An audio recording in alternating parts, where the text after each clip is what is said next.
Hello everyone, I'm Ryan and welcome back to the Virtual Bunker. I wanted to take some time today to talk about what is probably my all-time favorite VR experience, and that is VR horror. So I thought I'd do that by putting together a list of my all-time top 5 favorite VR horror games. Since VR's inception, developers have come up with new and terrifying ways to scare us, and I personally can't get enough.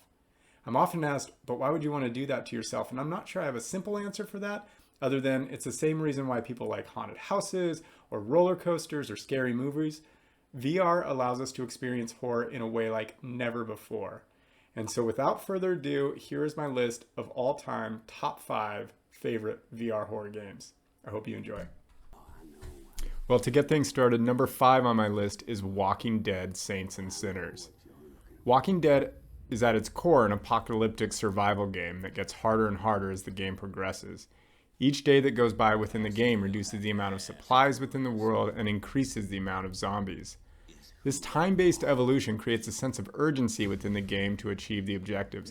It also adds to the sense of impending doom as you progress through the game. This game helped redefine VR gameplay physics by adding a real presence and weight to the objects as you interact.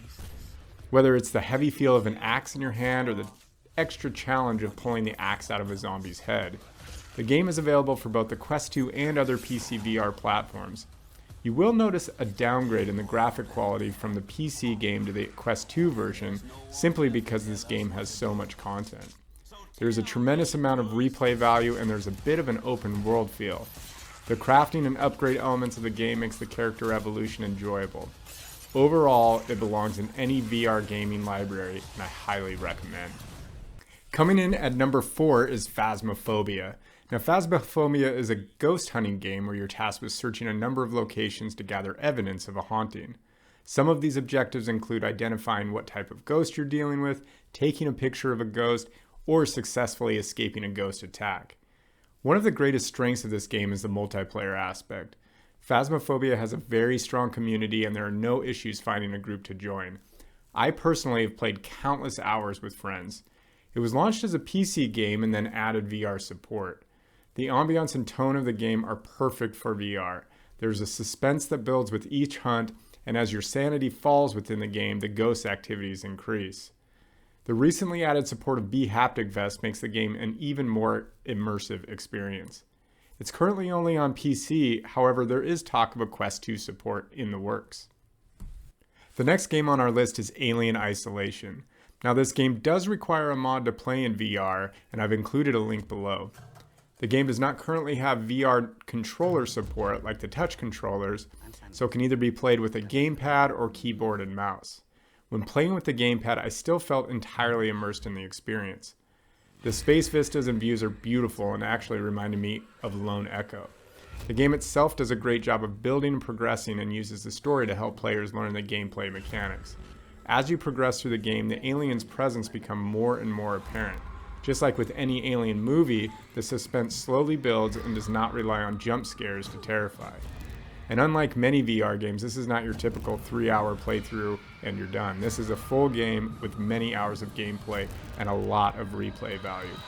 Definitely worth the extra step in installing the mod, and I highly recommend. Number 2 on the list is another game that launched for PC and then added VR support, and that game is The Forest. Now, when I first started playing this game, I'll admit I was not that impressed. The graphics are a bit dated as the game originally launched back in 2016. But after diving in for a bit, I found out my first impressions could not be more wrong. This game is awesome. From a sheer gameplay hour perspective, it's probably up there with the most hours of any game I've ever played, VR or otherwise. You start the game as a lone survivor, or survivors if you choose to play multiplayer, of a plane crash into what else, of course, but an isolated forest. Your son has been abducted by the forest's native inhabitants, who also happen to be cannibals.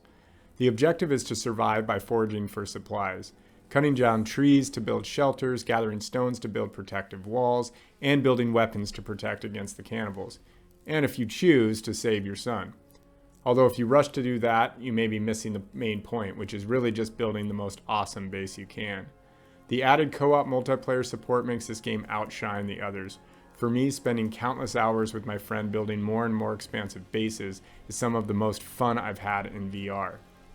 The size of the map makes this feel like an open world game. This is not a linear storyline either.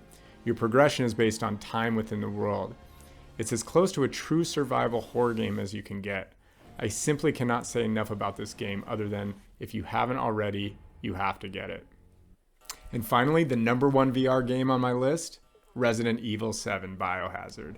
This may be more of a nostalgic pick for me as it was one of the first AAA games I played in VR. Now it only is available for PlayStation VR, and because of this it's limited by the technological shortcomings of that headset, but nevertheless Biohazard executes horror like no other horror game can. The game takes place in a backwoods location with a family reminiscent of the Texas Chainsaw Massacre, and the main baddie of the game, Jack, is both terrifying and frustratingly hard to kill.